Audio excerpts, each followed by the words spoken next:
Hello friends. आज की problem में हमें दो एरे ऑफ स्ट्रिंग्स दिए हुए हैं। हमें ये बताना है कि वो इक्विवेलेंट है या नहीं है। इक्विवेलेंट कब होंगे? जब हम इन दोनों स्ट्रिंग्स को कंबाइन कर दें। जैसे ए बी सी, इसका क्या बनेगा? A B C. और वर्स टू जो इसमें दिया है ए बी सी, इसको कंबाइन करें तो क्या बनेगा? A B C. दोनों सेम है, तो इस केस में ये दोनों हमारी स्ट्रिंग सेम है। अगर हम ये वाला एग्जांपल देखें, इसमें क्या बनेगा? A C B. इसमें क्या बनेगा? A B C. दोनों अलग अलग है, तो हमें फॉल्स रिटर्न करना है। अगर ये वाला एग्जांपल देखें, A B C D D E F G, और इसमें देखें तो क्या है? A B C D D E F G. दोनों सेम बनेंगे, तो अगेन हमें ट्रू रिटर्न करना है। तो अगर हम इसकी ब्रूट फोर्स अप्रोच की बात करें तो हम क्या कर सकते हैं? सिंपली इनको एक्चुअल में कंबाइन कर दें।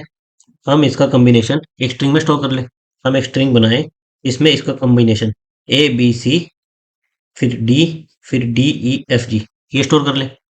जो वर्ड टू है, इसके लिए हमें एक स्ट्रिंग बनाए, स्ट्रिंग टू बनाए। इसमें जो जो हमें स्ट्रिंग दिया उन सबको कंबाइन कर लें और एक सिंगल स्ट्रिंग बना ली, A B C D D E F G. फिर इन दोनों को कंपेयर कर लें। अगर ये दोनों सेम आ रहे हैं तो हम ट्रू रिटर्न कर दें, अदरवाइज हम फॉल्स रिटर्न कर दें। हम सिंपली क्या करेंगे, जो हमारे वर्ड वन के अंदर स्ट्रिंग्स है उनको कंबाइन करके एक सिंगल स्ट्रिंग स्ट्रिंग वन बना लेंगे। सिमिलरली सेकंड वर्ड के स्ट्रिंग्स को कंबाइन करके एक सिंगल स्ट्रिंग टू बना लेंगे, और फिर दोनों को कंपेयर कर लेंगे। सेम आए तो ट्रू रिटर्न कर देंगे, अदरवाइज हम फॉल्स रिटर्न कर देंगे। लेकिन हमारे स्ट्रिंग वन और स्ट्रिंग टू हमारा एक्स्ट्रा स्पेस लेगा, एन साइज का एक्स्ट्रा स्पेस लेगा। तो हम उसको ऑप्टिमाइज कैसे करें? जब हम इनको कंबाइन कर रहे थे तो क्या हो रहा था? हमारे सारे कैरेक्टर सेम ऑर्डर में आ रहे थे। पहले ए बी सी, फिर डी, फिर डी ई एफ जी, इस ऑर्डर में आ रहे थे। सेम हमारा वर्ड टू के लिए हो रहा था। और लास्ट में हमें क्या करना था? दोनों को सेम कंपैरिजन करना था। बेसिकली हम क्या करते? कैरेक्टर बाय कैरेक्टर, ए को ए से, बी को बी से, सी को सी से, डी को डी से, एंड सो ऑन। हम एक एक कैरेक्टर को मैच करते जाते। तो क्यों ना हम एक्चुअल स्ट्रिंग बनाने की बजाय इनको रन टाइम पर ही कंपेयर कर लें। जैसे मैं एक्चुअल स्ट्रिंग बनाने की बजाय इस ए को इस ए से कंपेयर कर लूं, इस बी को इस बी से कंपेयर कर लूं, सी को सी से। फिर मेरा स्ट्रिंग खत्म हो गया, तो मैं नेक्स्ट स्ट्रिंग यहाँ पर आऊंगा। मैं इस कैरेक्टर डी को इस डी से कंपेयर कर लूं, फिर इस डी को नेक्स्ट डी से कंपेयर कर लूं, ई को ई से, एफ को एफ से, जी को जी से। मैं दो पॉइंटर रखूं, एक मेरे वर्ड वन को ट्रैक करने के लिए, एक मेरे वर्ड टू को ट्रैक करने के लिए। दोनों की पोजीशन पर कैरेक्टर को मैच करता जाऊं। अगर सेम है तो मूव फॉरवर्ड करता जाऊं, अगर सेम नहीं है तो मैं फॉल्स रिटर्न कर दूं। मेरा कंबाइंड स्ट्रिंग भी सेम नहीं आएगा। जैसे अगर मैं इसमें देखूं, मैं यहाँ पर ए को इस ए से कंपेयर करूंगा, फिर मेरा ए खत्म हो गया तो मुझे सी पर आना पड़ेगा। अब मैं इस सी को इस ए के बाद वाले इस बी से कंपेयर करूंगा, सेम नहीं है तो इनका कंबाइंड भी सेम नहीं आएगा, और मैं यहीं से फॉल्स रिटर्न कर सकता हूँ। तो सिंपली हम क्या कर सकते हैं, हम दो पॉइंटर, एक वर्ड वन को ट्रैक करने के लिए, एक वर्ड टू को ट्रैक करने के लिए दो पॉइंटर ले सकते हैं। लेकिन इसके साथ हमें और क्या करना पड़ेगा? हमें वर्ड वन के अंदर जो हमारा स्ट्रिंग है, इसको ट्रैक करने के लिए एक पॉइंटर चाहिए होगा। क्यों? क्योंकि अभी मेरे स्ट्रिंग में एक ही लेटर है, इस स्ट्रिंग में दो लेटर्स है। तो जब मैं इसको ट्रेवर्स कर लूंगा, ए को कंपेयर कर लूंगा, तो ये वाले में मुझे नेक्स्ट वर्ड पर मूव करना है, और इसमें क्या करना है? मुझे इस स्ट्रिंग के नेक्स्ट लेटर पर मूव करना है। तो इसको ट्रैक करने के लिए मुझे क्या लगेगा? हर एक स्ट्रिंग के अंदर मैं अभी किस पोजीशन पर हूँ, और क्या मेरी सारी पोजीशन एग्जिस्ट हो गई है।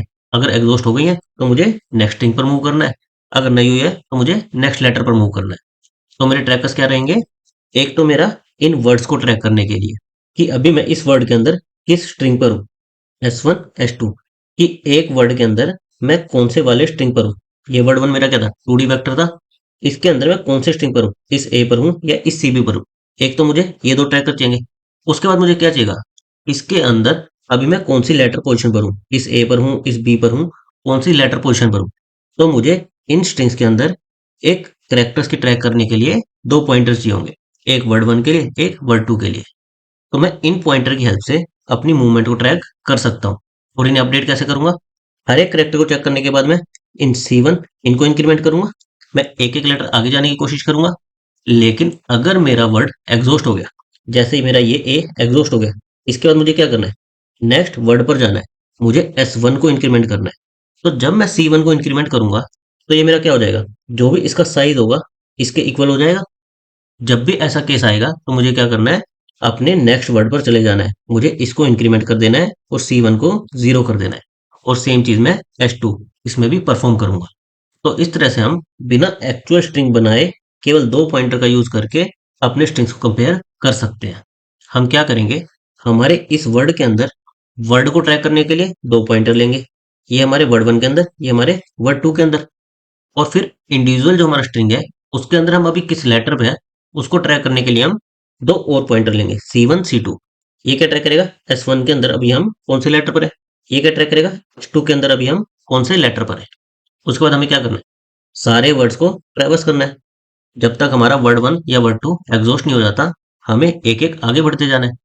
हम सबसे पहले क्या करेंगे, अभी हम जिस वर्ड के अंदर जिस लेटर पर है वर्ड वन के अंदर और वर्ड टू के अंदर, उनको कंपेयर करेंगे।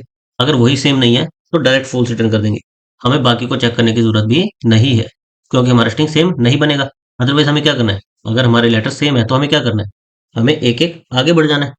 एक एक आगे बढ़ जाने के बाद हमें ये चेक करना है कि कहीं हमारा वर्ड एग्जॉस्ट तो नहीं हो गया, हमें नेक्स्ट वर्ड पर मूव तो नहीं करना। तो उसके लिए हम क्या चेक करेंगे, अगर हमारा करेक्टर वन हमारे S1 जहां पर था उसके साइज के इक्वल आ गया, यानी हमारा वो स्ट्रिंग एग्जॉस्ट हो गया, तो हमें आगे बढ़ जाना है, हमें नेक्स्ट वर्ड पर जाना है। और हमारा लेटर क्या हो जाएगा, जीरो, उसमें जीरो पोजीशन पर जाना है। सेम चीज हम S2 के लिए करेंगे। इस तरह से इस लूप के बाद हमारे सारे के सारे लेटर्स चेक हो जाएंगे। हमारा इधर वर्ड वन एरे एग्जॉस्ट हो जाएगा, या फिर वर्ड टू एरे एग्जॉस्ट हो जाएगा, या फिर दोनों ही एग्जॉस्ट हो जाएंगे। अगर दोनों ही एग्जॉस्ट हो गए इसका मतलब क्या है कि हमारा कंबाइंड स्ट्रिंग सेम बनेगा। अगर दोनों में से केवल एक ही एग्जॉस्ट हुआ तो इसका मतलब क्या है कि हमारा कंबाइंड स्ट्रिंग सेम नहीं बनेगा। स्टार्टिंग के लेटर सेम है लेकिन दूसरे वाले में कुछ लेटर्स एक्स्ट्रा है। तो लास्ट में सिंपली हम यही चेक कर लेंगे कि क्या दोनों हमारे एरे एग्जॉस्ट हो गए। अगर हो गए तो ट्रू रिटर्न कर दो, अगर नहीं हुए तो फॉल्स रिटर्न कर दो। इससे हमारी टाइम वेस्टिंग क्या आएगी, हम हर एक लेटर पर एक एक बार आगे जाएंगे, तो अगेन हमारी टाइम वेस्टिंग क्या आएगी, वो नहीं आएगी जितने हमारे टोटल नंबर ऑफ कैरेक्टर्स होंगे। पर इस केस में हमने एक्चुअल में स्ट्रिंग नहीं बनाया, कंबाइंड स्ट्रिंग नहीं बनाया, हमने केवल कुछ पॉइंटर्स का यूज किया है। अब हमारी स्पेस कॉम्प्लेक्सिटी क्या हो जाएगी, O of 1। Thank you guys.